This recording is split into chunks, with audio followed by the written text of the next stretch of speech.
Good afternoon. My name is Suzanne Maloney. I'm Vice President and Director of Foreign Policy at the Brookings Institution. On behalf of the Foreign Policy Program and our Strobe Talbot Center for Security, Strategy, and Technology, I'm delighted to welcome you to this very special event to discuss the book, The Inheritance, authored by our friend and former Brookings colleague, Dr. Mara Karlin, who now serves as Assistant Secretary of Defense for Strategy, Plans, and Capabilities at the Pentagon. The Inheritance is a timely study of the effects of nearly 2 decades of war on the Department of Defense. The book shines a particular spotlight on foundational issues facing the military, focusing on the health and readiness of the people, processes, and relationships of which it is composed. The United States relies very much on our military. Our military is responding to Russia's reprehensible invasion of Ukraine. It is degrading the capabilities of terrorist organizations worldwide. It is modernizing in concept and in capability to defend and pursue US interests around the globe. In addition, of course, to maintaining security assistance programs, engaging in regular partner trainings and exercises, providing crisis response and disaster relief, and much, much more. Very often, we discuss these demands rather clinically in terms of outcomes and efficiencies, threats and responses, priorities and strategies. The Inheritance is a book that reminds us that these conversations about what the US military should do, where it should do that, with what and why, cannot take for granted the military itself. The book calls our attention to the people who choose to serve in the military and with it, those in the Department of Defense, to how they understand the role of the armed forces in US foreign policy, to how they can know when they are executing that role well, or can recognize when change is needed, and to how the institution of which they are a part connects with and to American society and our system of governance. The Inheritance puts these crucial matters front and center at a time when the services and the nation are coming to terms with the meaning, effects, and outcomes of the post-9/11 wars in Iraq and Afghanistan, while also grappling with uncertainty about the demands of the future international environment. We have an absolute embarrassment of riches here today to take up these questions and to help us think about how this recent past can inform our approach to the future. Each of our panelists not only is an esteemed expert in matters of defense strategy and policy, but each of them are also careful and sensitive observers of the composition and operations of the military services themselves, of their interactions with other government agencies, and of civil-military relations. Let me introduce them very briefly. We're joined by visiting professor of strategic studies and senior fellow of the Merrill Center at the Johns Hopkins School of Advanced International Studies, Noura Ben-Sahel. She is the co-author of the recently published book, Adaptation Under Fire, How Militaries Change in Wartime, and currently serves on the executive board of the Leadership Council for Women in National Security. We're also joined by Ambassador Eric Edelman. He is the Roger Hertog Distinguished Practitioner in Residence at the Philip Merrill Center for Strategic Studies at Johns Hopkins School of Advanced International Studies. During his distinguished career, he served as Undersecretary of Defense for Policy, as well as US Ambassador to Finland and US Ambassador to Turkey. He has held many other notable roles, including as Chief of Staff to Deputy Secretary of State Strobe Talbot, for which our Strategy Center at Brookings is named. We're also joined today by Senior Fellow and Director of Foreign and Defense Policy Studies at the American Enterprise Institute, Kori Schake. Dr. Schake has also held many illustrious roles in government, including prominent positions in the State Department, Department of Defense, and the National Security Council. Our discussion today will be moderated by another first-rate scholar of defense and strategy, Melanie Sisson, a Brookings Fellow in our Talbot Center. Briefly, before I turn the mic over to my colleague Melanie, a final reminder that we're on the record today and we're streaming live. So please send us your questions via email to events@brookings.edu or via Twitter using the hashtag #TheInheritance. And now over to you, Melanie. Thanks, Suzanne, very much. It's entirely my pleasure to join you in welcoming our panelists and our audience today.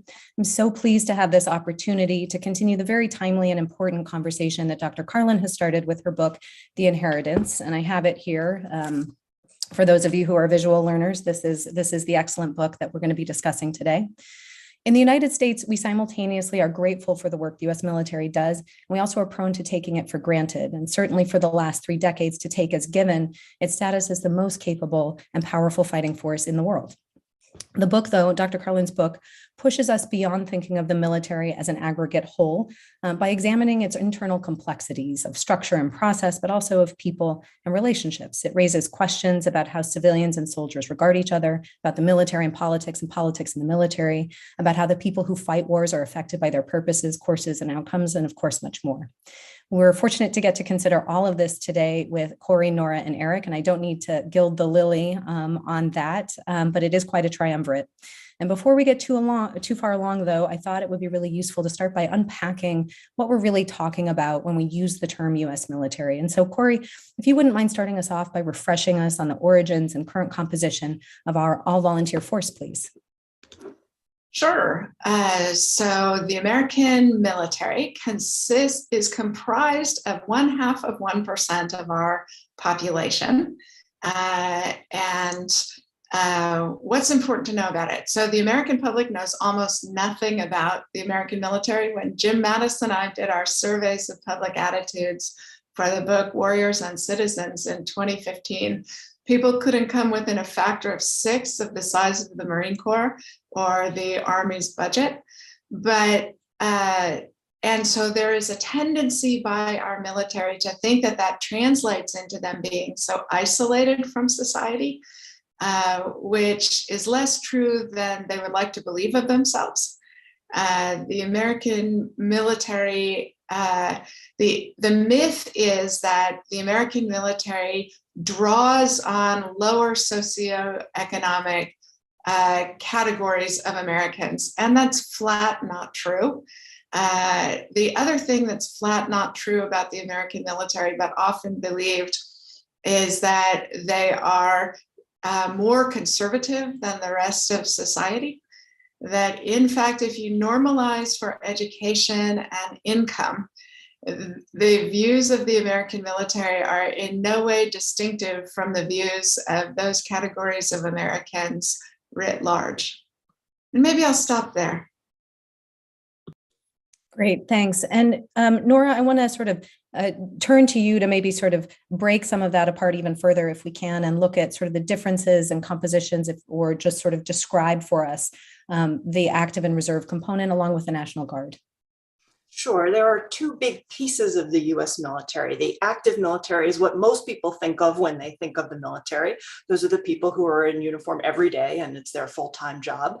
And there are about 1.3 million Americans who serve across the military services in the active force. But there are also reserve forces, what's known as the reserve component.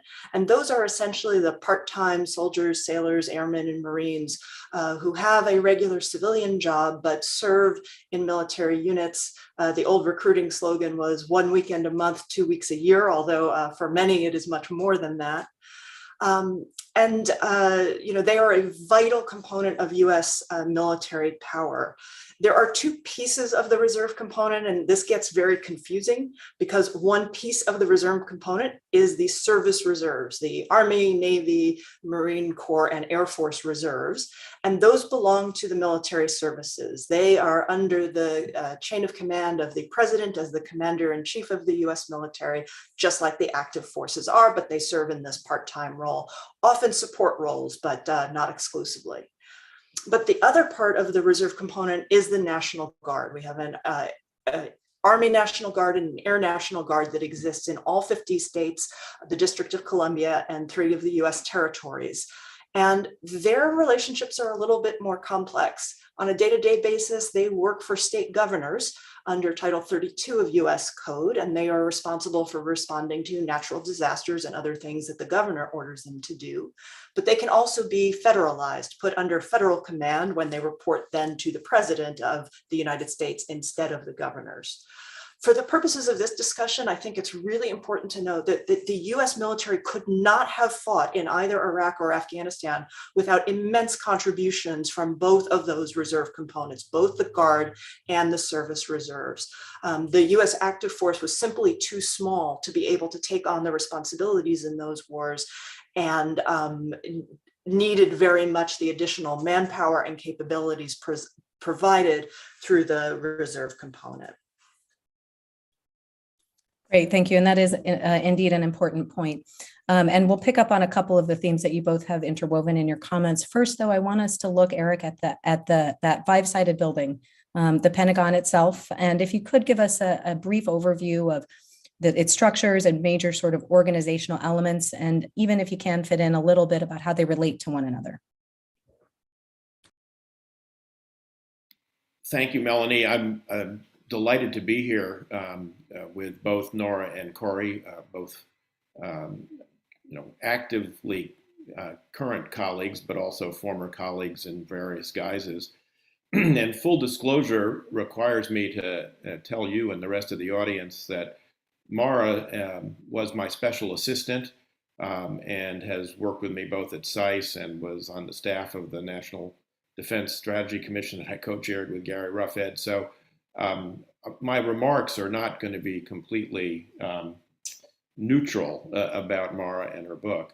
And she covers a lot about the role of the Pentagon in the policy process, which really goes to your question. And the Pentagon, of course, is comprised of the three military services and the service secretaries and service chiefs, the joint staff headed by the chairman and the vice chairman, and of course the Secretary of Defense and the Office of the Secretary of Defense, which serves under the Secretary, including a variety of undersecretaries. And I think last time I looked, I think it was 44 statutory assistant secretaries, of whom Mara is one. The National Security Act of 1947 that essentially created that organization created some inherent tensions between the military services and the civilians. I know at least Corey and I think Nora have heard me in the past say that Edwin Corwin, the great scholar of the Constitution, said that the Constitution was an invitation to the legislative and executive to fight over the conduct of American foreign policy. I've always extended that to the National Security Act of 1947, which I think is an invitation to civilians and military officials to struggle over the course of both military and national security policy. And we've certainly seen that. Mara covers that really in the book, in which she talks about a crisis of meaningful civilian control and describes the relationship between civilians and military as a relationship adrift. I think a crisis of meaningful civilian control maybe goes a little further than I would. I don't think there's really any question about civilian control of the military, but there is a very serious imbalance in advice to the president and to the secretaries who've served during the course of these 20 past years of war between military and civilians. It's been a long time building, and I think it is a result of a variety of different factors, not the least of which is that the Goldwater-Nichols Act created these very large permanent combatant command staffs, enhanced the role of the chairman and the joint staff.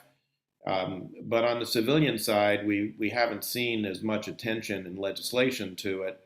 And we've had, in fact, because of political polarization in the United States and a whole host of other reasons, chronic vacancies in those presidentially appointed positions. And so we can talk more about this during the course of the hour, but there has been, I think, an imbalance that's developed. Mara kind of goes into that in some detail. And I think it's an issue that has to some degree been exacerbated, not because either of the two secretaries, who I'll mention in a moment, did anything personally to do this, but because both Lloyd Austin and James Mattis were recently serving 4 stars. The imbalance in military advice, I think, has been sort of accentuated and exacerbated in some ways.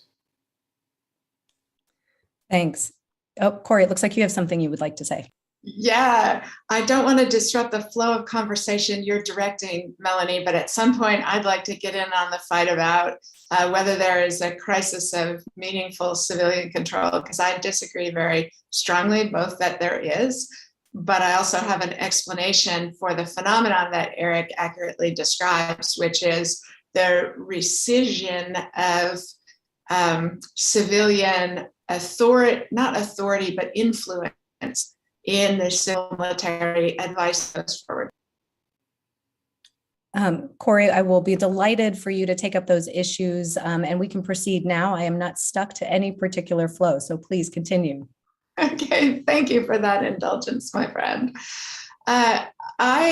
What you can see in the polling data is that support for the American military is traditionally very high, and it hasn't actually gone up as a result of the 20 years at war. In fact, in the last few years, it's dropped pretty substantially. But what has dropped dramatically and much more is public admiration for their elected leadership. And so there is a big imbalance, and it results in the phenomenon Eric described, which is elected officials hiding behind public admiration for the military. It's George W. Bush sending Dave Petraeus up to Capitol Hill to defend the strategy of the surge. It is appointing recently retired senior veterans to cabinet positions. In the most egregiously, the case of the two of the most recent secretaries of defense, that this isn't something the military is attempting to create, and what it is civilians wanting to have the protection of public support for the military in order to get public support for their policies. And the only way this is going to stop happening is if we get more Mike Flynn's. John Allen was also a pretty egregious violator of civil military norms at the 2016 presidential conventions. That the only thing that's going to fix this is the public ceasing to have so much more admiration for the military than they have for their elected officials, because that's what drives everybody to hide behind the military in order. You see it in campaign ads, you see it all over the place, and it's a political phenomenon. It's not something that we can fix by other means. If I could jump in on that, I agree with everything that Corey said, not surprisingly. But I would distinguish between levels of civilian control. You know, Eric said at the beginning that no one fundamentally questions civilian control over the military. I think that's true. I've never heard anybody in the military question the president and the secretary of defense being the, two highest positions in the chain of command. But Corey, I think a lot of what you were talking about is the relationship between elected officials and the U.S. military. I think there's also a relationship that I don't think is very healthy at all right now, which is between the military and civilian defense officials in the Defense Department in particular, but just a general view about the role that civilians should play in formulating defense strategy. I think that there have been two very, very pernicious ways in which the military has taken the inheritance of the past 20 years and turned it into some self-serving narratives. One of them is what I have heard explicitly, which is that civilians basically should not have anything to say at all about how the military conducts its operations, that civilians should set the objective and then leave the military to execute it in the best ways that it sees fit. On one level, that sounds like it would not be objectionable, right? People in the military are the experts in the profession of arms. But civilians and Department of Defense civilians, beyond simply the Secretary of Defense and, of course, the President as the Commander-in-Chief, have a constitutional role to play in overseeing how the military conducts its operations, in questioning the ways in which the general officers and their staffs come up with military plans, not because of anything pernicious or that they're not to be trusted or anything like that, but because the military perspective in foreign affairs is a narrow one, as it should be, on the use of force. And that civilians, even within the defense establishment, have a responsibility to think in a broader way and see how the ways in which the military uses force affect other elements of national power and the very delicate balance that an administration is trying to achieve. I think that's been exacerbated, frankly, by the last two secretaries of defense. And I will particularly call out Secretary Mattis when he was in office, who I heard say directly to me at one point that civilians have no business telling the military what to do. If you haven't been there fighting, I was told, you have no right to talk about how the military should do its job.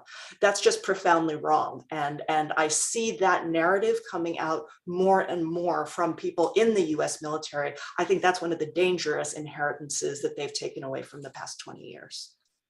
Okay, but Nora, that's not new, right? That's Huntington's view of the military's role. And that's the Powell Doctrine's view. That was the view of almost everybody who'd been a combatant in the Vietnam War. So I agree with you that that tension is there.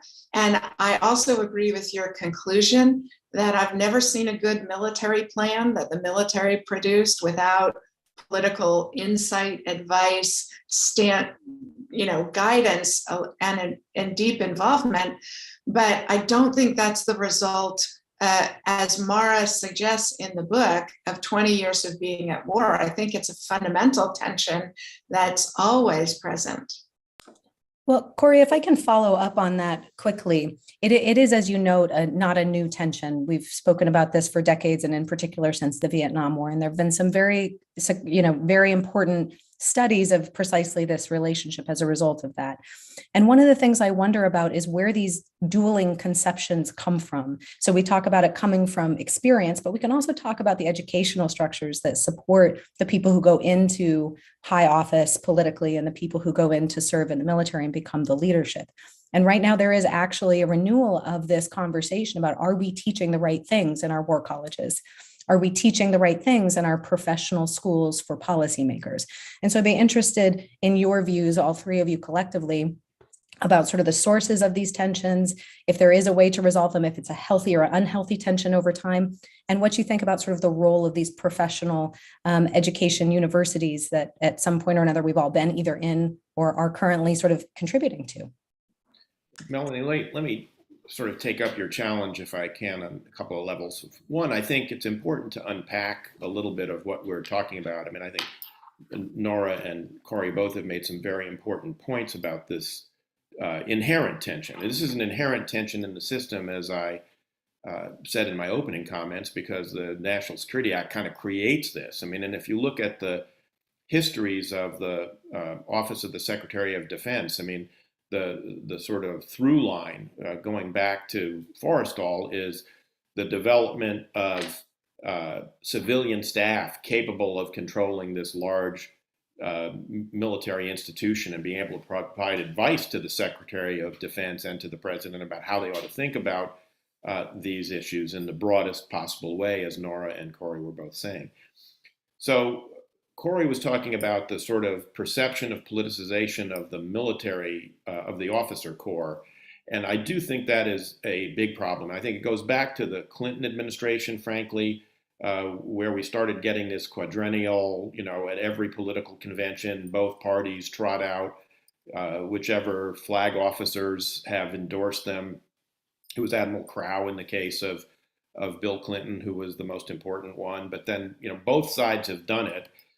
So I'm being bipartisan in my comment.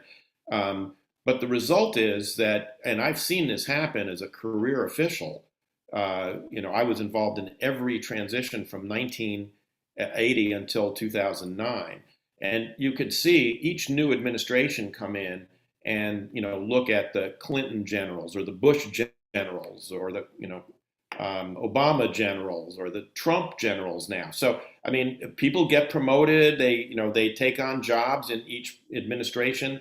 They shouldn't be held accountable under any reasonable, definition that the, four of us would agree to of civilian control of the military, that the military officers are responsible for what the civilian masters did, but the political figures frequently and the political appointees frequently treat them that way. And so that, I think, is one source of the problem. The other source of the problem is something that I think Goldwater Nichols has sort of contributed to, which is this notion that the chairman is the senior military advisor to the president, and he provides his best military advice to the president, regardless of politics. This is something that Mara treats very, very well in the book and has treated in great detail in other things that she's published. And that therein, I think, lies a problem that I know I experienced. I mean, because at the very senior levels that we're talking about here, the cabinet, sub-cabinet levels, and the assistant secretary levels, policy advice and military advice, the line between the two is not, clear. It's a very permeable line.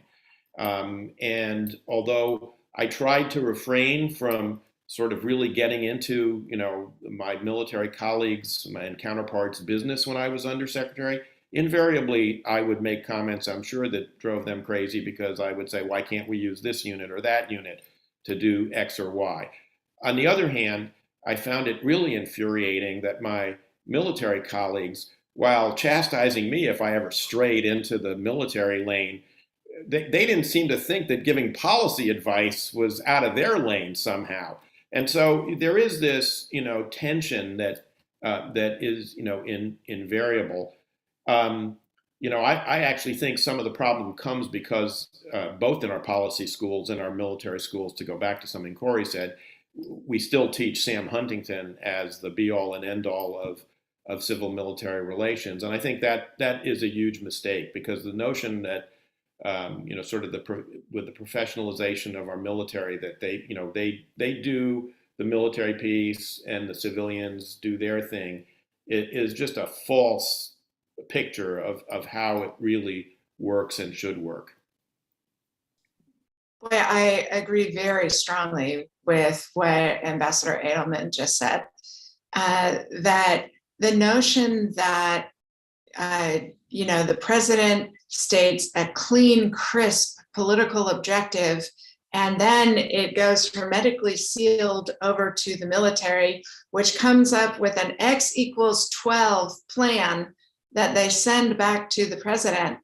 Not only is that not how it does work, it's not how it should work, right? The president of the United States is the only person who has the grave responsibility and the authority to determine how much political effort, how much treasure, how many lives to run the risk of in order to achieve objectives. And if you have a Huntingtonian system, you get much more brittle military planning. You get much less appreciation by the military of the risk tolerance and resource tolerance of the political leadership. And in my experience, involved in war planning, what happens when it's done right is the president can almost never really be clear about, here is my political objective, because I typically have 6 or 7 things, some of which are essential to achieve, some of which they would like to be products of how we do what we do. And the military should never say, here are 3 potential courses of action. They should be listening incredibly carefully attuned to the risk tolerance of the political leadership, because that's how you get the slow evolution of a military that understands what the president's trying to achieve and how much she or he is willing to risk, and a president that understands what is and is not achievable by the use of military force, and what else in the non-military tools of the American government are going to have to be thrown into the mix on what kind of scale and what kind of time sequencing in order for tactical military force to achieve a bigger objective than just winning an engagement. Corey, I think that's exactly right. And I think both of you have rightly pointed to the Huntingtonian influence as not a realistic representation of what does or what should happen. And yet it is still taught as the foundation of a lot of how civil military relations are supposed to work. When I made my earlier point, I said that I thought there were two narratives that are coming out of the inheritance, as Mara titled her book, of the recent wars that I think are problematic. And the second one interacts with the one that I mentioned earlier about, that civilians should have no part to play in the decision-making. Corey, you're right, that's not new. But I think that it has taken on a particular strength in the, after the ending of the wars in Iraq and Afghanistan, because of the fact that these wars did not end in victory. And at best, Iraq looks inconclusive, and now Afghanistan looks, of course, after 20 years after the withdrawal, as if it were a total failure.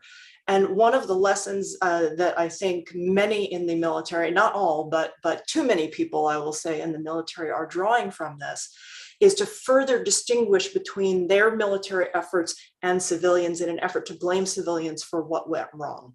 And this is, my shorthand for this is people in the military saying, although they don't say it in these words, we won our war, the tactical fight on the battlefield. You civilians, you lost the war at the strategic level. Now, I am the first to say that civilians made horrendous mistakes in the recent wars. And I take that so seriously. I wrote a book, literally wrote a book on it about the planning for Iraq. So I am sympathetic to the fact that civilians made many mistakes. It's a very good book, incidentally. Thank you very much, Corey. It is a good book. I'll second that.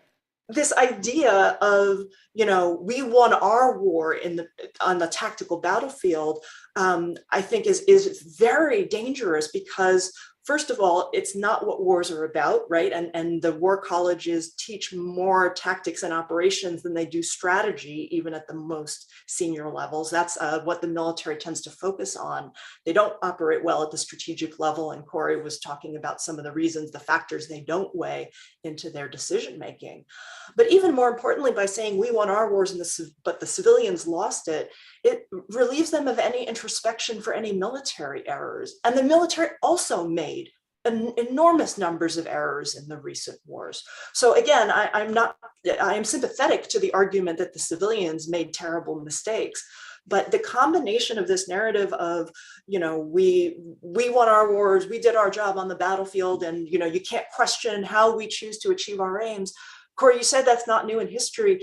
You're right. It's very reminiscent of what happened after Vietnam, another loss after a long and protracted war.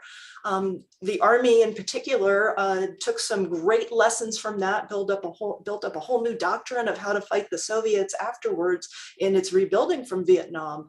But it also made some incredibly terrible mistakes in that process, including removing the strategic element of war from their considerations and how it's taught, and thus furthering this idea that civilians shouldn't have any place telling the military what to do. So, because we're focusing on the military inheritance, because that's what Mara's book sets us up to do, I'm emphasizing the military side of that in particular.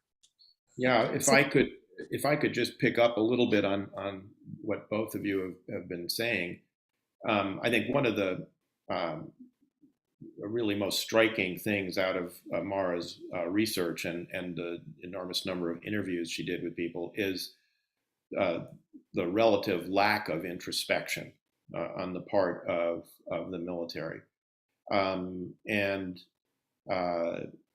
she also does, I think, an excellent job of cutting through the superficiality of the "thank you for your service,"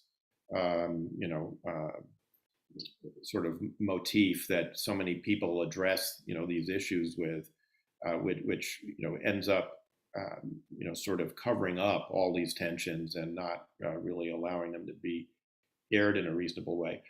I guess what I would say about, I think the book you and Dave done is terrific, Nora. But I would ask, what war, that you and I study, or that Corey has studied as kind of military historians, did the military and civilians not make terrible mistakes in? I mean, that's endemic to the study of war, is that it's not a very neat process. Whenever you step off the line and start a military conflict, you don't know exactly, how it's going to end. And one of the things I found persistently irritating in a good way, reading Mara's book, was the constant whining that she reports from military officers, saying, we didn't get adequate guidance, from the political leadership. And I thought to myself, okay, well, what guidance, would you have found, good guidance? I mean, Lincoln's guidance to Grant was, I want you to follow and destroy Lee's army if it takes you all summer. Okay, that doesn't really help very much, to the commander, in terms of all the tactical issues he faces, but it is pretty good strategic guidance. I was struck as I heard Nora talking about the surge decision that President Bush made, and I happened to be sitting in the tank when he discussed that decision with the service chiefs and the chairman and vice chairman in December of 2006. And what was really striking was, the process had been ongoing internally, and that our colleague Peter Fever and Hal Brands at SAIS has documented this in their book, The Last Card. The process had been ongoing for several months to generate the options for a surge of forces into Iraq to enable a fully resourced counterinsurgency strategy, which was sorely needed because the way we were fighting was not appropriate to the conflict we were actually engaged in. It was very interesting when the president first broached this. The chief of staff of the army said to him, Mr. President, I'm not sure the public will support that. And the president, a little more politely than I would have had I been in his shoes, said, well, General, thank you very much for that political advice, but why don't you leave that part to me? I'll kind of take care of that. And then another service chief said to him, who would in the future go on to be chairman, said, I really worry that this will, break the army if you do this. And he said, well, I don't think anything will really hurt the army more than coming back from Iraq with its tail between its legs. So, I think, and in the end, we can have a debate about, the long-term success. The surge was very successful in reducing the level of violence in Iraq throughout 2007 and 8 to the point where Iraq, was able to become actually a functioning, if not, high functioning, pluralistic state, with elections and governments and what have you, and enabled a drawdown of U.S. forces over time. So that was because of civilian intervention, not because the military came up with it. And I think that is, an example of why you have to have this tension and you have to have the civilian involvement. One of the complications, I'm sorry, Melanie. Not at all. Please finish your thought. And then I am going to ask us, this has been really rich and wonderful, and it pains me a little bit to leave a discussion of all of the legacies, but at some point I do want us to convert over to talking about some lessons for the future. But please, after you, Corey. I was just going to add a little bit of data on public attitudes that's relevant to this. One of the reasons one of the ways in which it's very hard to impose the accountability that Nora rightly seeks on the military for lost wars is that the public doesn't. The American public blames the political leadership for losing wars. The survey data on this is quite solid, that the public actually thinks, hey, the president's the guy who decided to go to war. he's the guy who decided what the strategy and resourcing should be. So that leaves an enormous amount of space for the kind of self-indulgent, it wasn't my fault, we did. And the second thing that's interesting is in public surveys of public attitudes in the military in the last 3 years, again, there was no diminution in public support for the military for the conduct of the wars in Iraq or Afghanistan, even after the abandonment and the disgraceful display of the end of Afghanistan. The public punished the president for that. You can see the drop in support for the president. The only thing that drops public support for the military is the belief that they are engaging in non-military political activity, right? So General Milley and combat fatigues in Lafayette Square, giving testimony on critical race theory. The public actually wants the military to behave politically, but when they do, the public likes the military a lot less.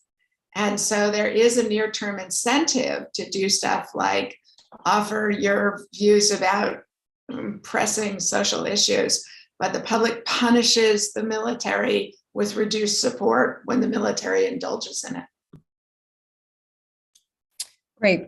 Well, thank you all. I'm sure that a lot of these themes will actually continue to be part of the conversation moving forward. I do want to pick up on this idea. I think, Eric, you mentioned about, we know that the sort of old saw about, all plans fail, but planning is essential. I'm paraphrasing, right? But the idea that plans are brittle and that therefore, I know, Nora, that you and Dave, your wonderful book on military adaptation is about sort of acknowledging that, recognizing it, embracing it to a certain extent, and looking at how militaries adapt. And so I'm curious for each of you, but to start with Nora, to weigh in a little bit about some of the things the military learned during the course of these post 9/11 wars, and sort of your notion of how those those lessons will or will not equip the military well to adapt to the new environment of peer competition and what that entails for the military. Well, those are actually two different questions, even though they logically make sense and follow from each other. I have been, as you can probably tell, fairly critical of the military for not learning enough lessons from the past 2 decades for the reasons that we've been debating and speaking about, because I think the first step towards being adaptable and being able to change in the future involves diagnosing what you've done poorly in the past. The Army in particular, although all the services do a version of this, they do that extraordinarily well at the tactical levels. They do after action reviews to study everything that went wrong. There's a culture of openness and honesty and an effort to improve, but that goes away the higher you get in the chain of command, and at the strategic level is virtually non-existent. And so one of the things we found in the book was that at the tactical level on the battlefield, soldiers, sailors, airmen, and Marines were actually quite adaptable and figured out what they needed to do. It was at the strategic levels and at the institutional levels in the Pentagon where the most egregious failures to adapt were. And so, our book, Adaptation Under Fire, talks about some of the things we think that the military needs to do to become more adaptable at that more senior strategic level. I think that's going to be ever more critical in the future because, simply put, the US military has a tremendous amount of adapting to do in the future. In the book, we talked about, you always have to adapt. You never get it right. That is a truth across history. That will continue to be true. But there are some reasons to expect that adaptation gap between what you expect it to be and what the war actually looks like are going to be even greater for the United States than for its potential adversaries. There are a number of those, but the one I would emphasize most is simply that the US as a global power has more to do in the world. Very often when we talk about adaptation, people say a very polite version of, oh yeah, well, who's more adaptable than the US military? And I answer honestly that I think the US military is probably still the most adaptable military in the world, although now I put in a little asterisk for the Ukrainian military, which is doing enormous successful adaptation beyond what might have been expected. But the US, that still can mean that the US is not adaptable enough. If China knows where it's going to fight in the future, right? It's going to fight in its neighborhood. We know where Russia's going to fight. It's going to fight in its neighborhood. But if you're the United States, I don't know if the US military is going to be fighting in Russia or China. or in North Korea or Iran, or a country that seemed as inconceivable as fighting Afghanistan was on September 10th, 2001, or against non-state actors or hackers, right? So the scenario space that the US military needs to prepare for is really enormous. And I think because of that, needs to do a much better job of adapting. And again, to tie it more back to this conversation, the first step towards doing that is being honest about where you've been and where your shortcomings have been. Eric, Corey, I'd invite either of you to add your perspective on that. Well, I worry, Mara talks a lot about the revival of the Powell Doctrine, which was the Weinberger Doctrine as well. And I do worry about that. I mean, that is the notion that, to go back to my earlier comment, that the military, basically wants strategic guidance that says, go in, use overwhelming force, win a victory, and then go home. And, it would be nice if the world was like that, and all military conflicts could end that way, if all of them could end as decisively as World War II ended, which I think is the sort of thing that looms in people's minds. Signing a document on the foredeck of the USS Missouri. I mean, the likely conflicts, including with Russia and China, that we might be finding ourselves in the next some years, are not likely to be that neat and tidy. And so I really worry that people mentally are preparing for a world that hasn't existed since mid 20th century, and is not likely to exist in our lifetimes again in the future. And you see this in the planning sometimes, and this is a very important point, by the way, that Mara makes in her book, and it goes to the question of adaptation, the question of civilian review, and it's really kind of what we've all three have been talking around, which is the role of civilians in reviewing the war plans. I mean, that is the most serious thing that the Pentagon does, is to prepare for the use of force, to put people's lives at risk and in harm's way. And I think all too often our military colleagues do have the view that civilians really can't help us with this, although the record is clear that civilians have helped a lot. I mean, going back to Lincoln again, but not just Lincoln. I mean, the role that I think then Secretary Cheney played in the planning for the first Gulf War was actually quite important, because the persistent questioning that he did of the military plan led to some adaptations of the plan that turned out to be quite powerful and decisive in winning that war with very minimal casualties. And so that role of adaptive planning, which had stopped almost entirely in the Trump years, as Mara points out in her book, is terribly important. But it means civilians actually have to step up and do their jobs. Now, I remember when Gary Ruffett and I were co-chairing the National Defense Strategy Commission, we were getting a lot of pressure from staff in the Senate Armed Services Committee in those days to recommend things that would augment the authorities of the civilians in OSD to deal with this question of global force allocation, which has been a big issue since the 2018 NDS, and because of language that Congress had included in previous NDAAs that made the chairman the global force allocator, which has some merit because someone's got to adjudicate among these combatant commanders who we've created, all of whom have these sort of medieval feudal fiefdoms that they don't want anybody encroaching on.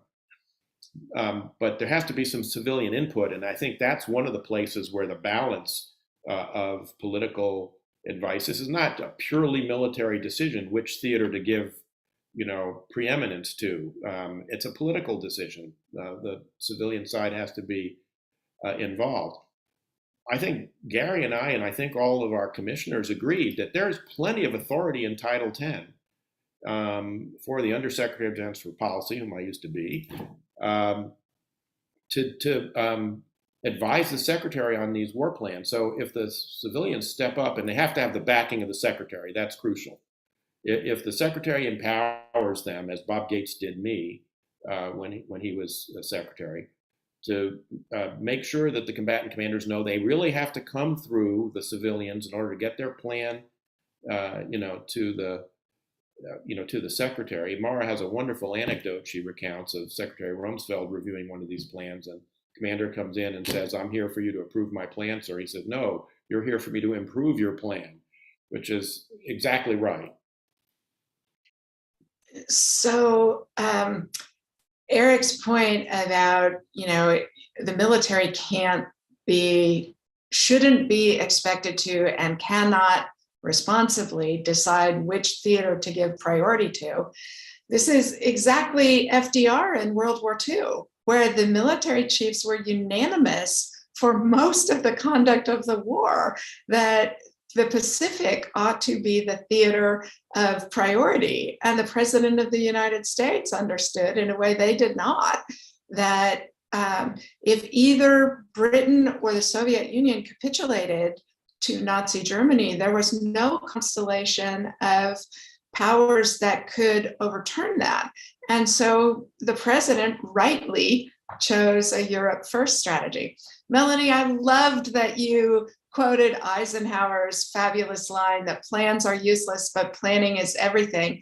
And it comes in exactly this context. During the Berlin crisis in 1961, a young assistant secretary of defense named Paul Nitze came up, ran a planning process that had 128 distinct contingency plans for a response to the Soviet Union interdicting Western access to West Berlin.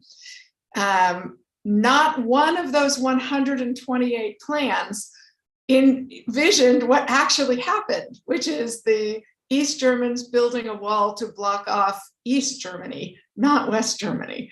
And so, that's exactly the reason planning helps you develop the reflexes to be adaptive, as Nora and Dave's excellent book outlines.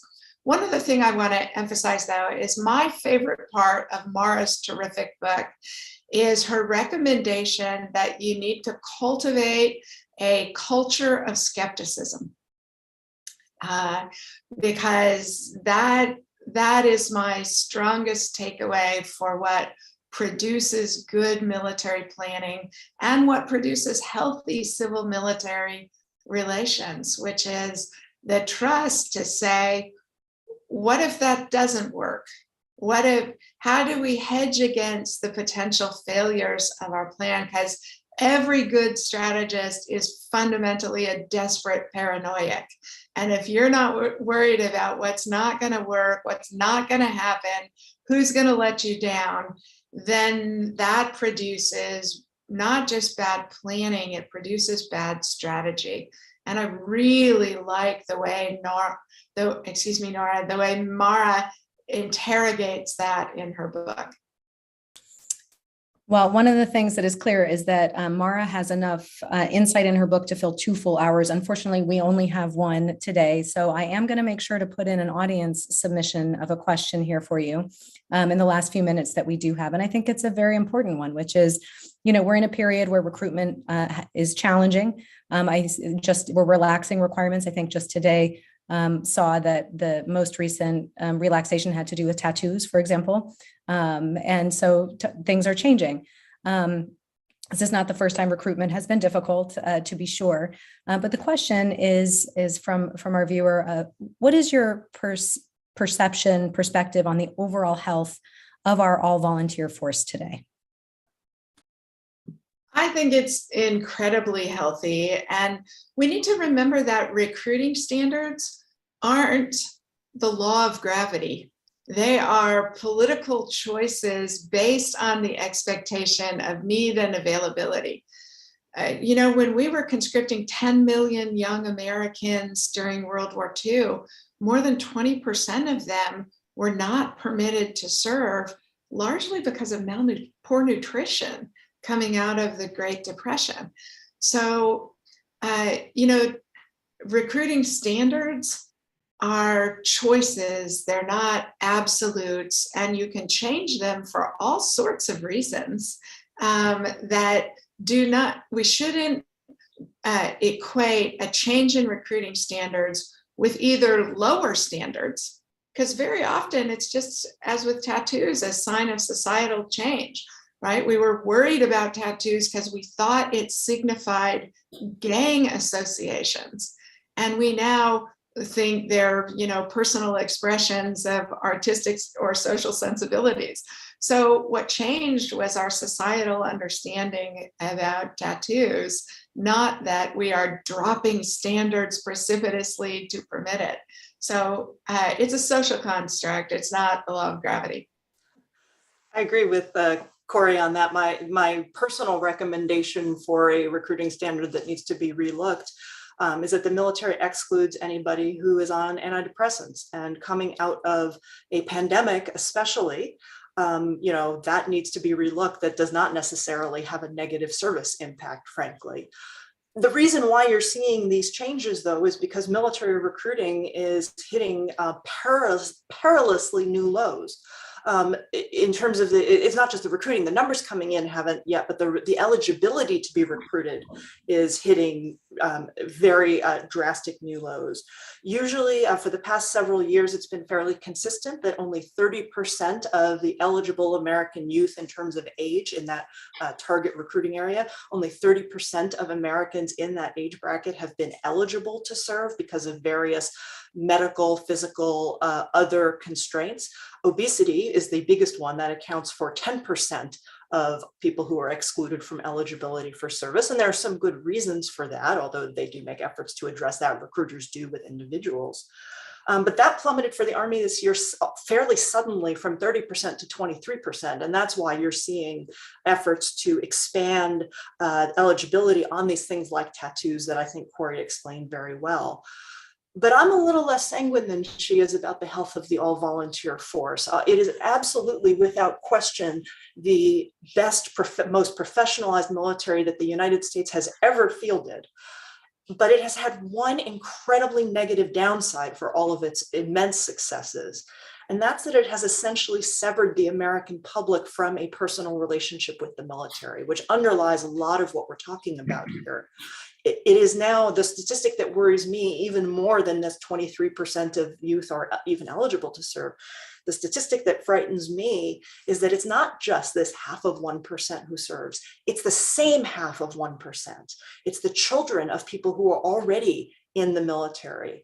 Up to 80% of people coming in the military have a family member in the military, and as many as 40% have a parent in the military, and not even by a family member. It's brother, sister, aunt, uncle, grandparent, or that order. It's not like cousins or anything. It's immediate family.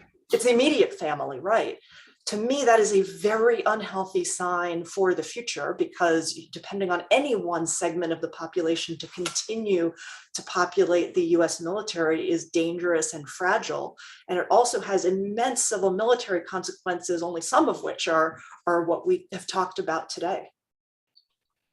Yeah, I mean, look, I agree with Corey that the force we have today is, an incredible force of young people who, have done amazing things over the last 20 years and paid a price for it. But like Nora, I'm actually quite concerned about the future of the all-volunteer force. The propensity to serve is dropping.